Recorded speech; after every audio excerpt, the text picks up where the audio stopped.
আমরা কিন্তু সবাই মিলে চলে গিয়েছিলাম মায়াপুর নবদ্বীপ ঘোরার জন্য। তো কোন রুম নিয়েছিলাম, কেমন কি টাকা নিয়েছিল সবটাই এই ভিডিওর মধ্যে শেয়ার করব। কোথায় কি খাওয়া দাওয়া করেছিলাম আর কিভাবে ঘুরেছিলাম পুরোটাই। তো চলো তোমরা দেখতে থাকো, আশা করি তোমাদের এই ভিডিওটা খুবই ভালো লাগবে। তো সকাল সকাল কিন্তু আমরা বেরিয়ে পড়েছি ব্যান্ডেল যাওয়ার জন্য। ব্যান্ডেল থেকে যাব নবদ্বীপ ধাম। তো মায়াপুর যাওয়ার জন্য এই যে আমরা এই সবাই মিলেই ছিলাম, মামিরা ছিল, মামির মা ছিল, আমি আর চন্দন। তো চলো দেখতে থাকো। Welcome back to my channel Dolly's blog. চলে এসেছি নতুন একটা ভিডিওর সাথে। তো আমরা এসেছি নবদ্বীপ মায়াপুর ঘুরতে। তো আমরা নবদ্বীপ ধামে পৌঁছালাম, মানে স্টেশনে। তো এরপর আমরা মায়াপুর যাব। চলো দেখতে থাকো। এই যে নবদ্বীপ স্টেশন, আমরা এরপর হচ্ছে টোটো ধরে মায়াপুর যাব। এবার আমরা লঞ্চে করে নবদ্বীপ থেকে মায়াপুর যাব। তো লঞ্চের টিকিট হচ্ছে প্রতিজন 10 টাকা।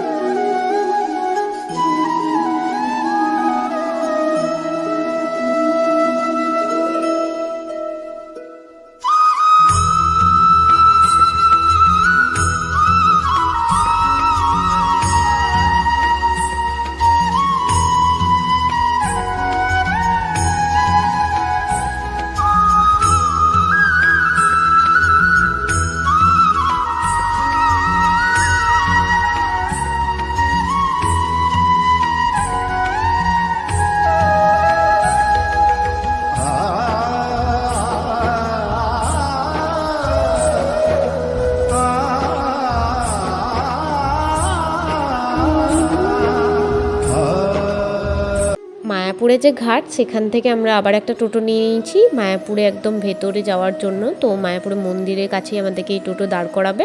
তারপরে আমরা মন্দিরের ভেতরে গিয়ে খাবারে মহাপ্রসাদের একটা কুপন কাটবো সবার। আর আমরা রুমও বুক করব। দেখা যাক কি রুম নিই, তোমাদেরকেও শেয়ার করব। এই যে মন্দিরের বাইরেই চলে এসেছি। এরপর দেখো ভেতরে এসে আমরা রুমও বুক করে নিয়েছি, খাবারের কুপনও কেটে নিয়েছি। তো চলো তোমাদেরকে শেয়ার করব কোন কোন জায়গায় থাকছি না থাকছি। তো আমরা থাকছি ঈশ্বরদান ভবনে, খুবই সুন্দর। তো এখানে আমরা একটাই রুম নিয়েছিলাম, মানে একটা রুমের মধ্যেই সবাই হয়ে যাবে সেরকম বড় একটা রুম নিয়েছিলাম। তো ওই রুমটার পড়েছিল আমাদের 1736 টাকা। তো চলো তোমাদেরকে শেয়ার করব। চারিদিকটা কি সুন্দর তাই না, পরিষ্কার একদম পরিচ্ছন্ন। তো খুবই সুন্দর লাগছিল জায়গাটা। তো চলো আমরা এখন ভেতরে যাই। আমরা রুম করেছি ঈশ্বরদান ভবন, ওটাই মনে হয়, নাম জানি না ঠিক, ওটাই মনে হচ্ছে উচ্চারণটা।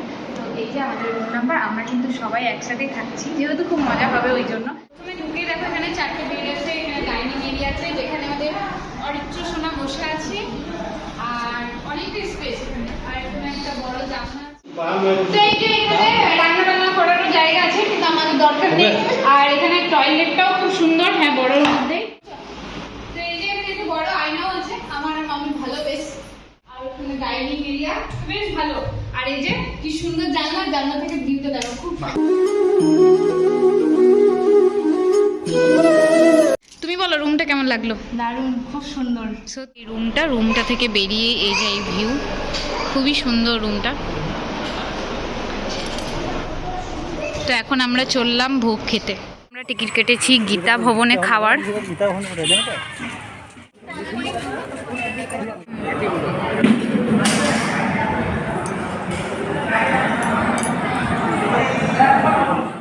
গীতা ভবনে টিকিটের মূল্য হচ্ছে প্রসাদের 70 টাকা থেকে শুরু। তো আমরা টিকিট কেটে নিয়েছিলাম 70 টাকারই। তো মেনুতে ছিল বেগনি, ভাত, সবজি, ডাল, পনিরের একটা তরকারি, রুটি আর পায়েস আর জল। তো তোমরা যত খুশি নিতে পারো। তো আজকে ভিডিওটা কেমন লাগলো অবশ্যই জানিও। চলো টাটা।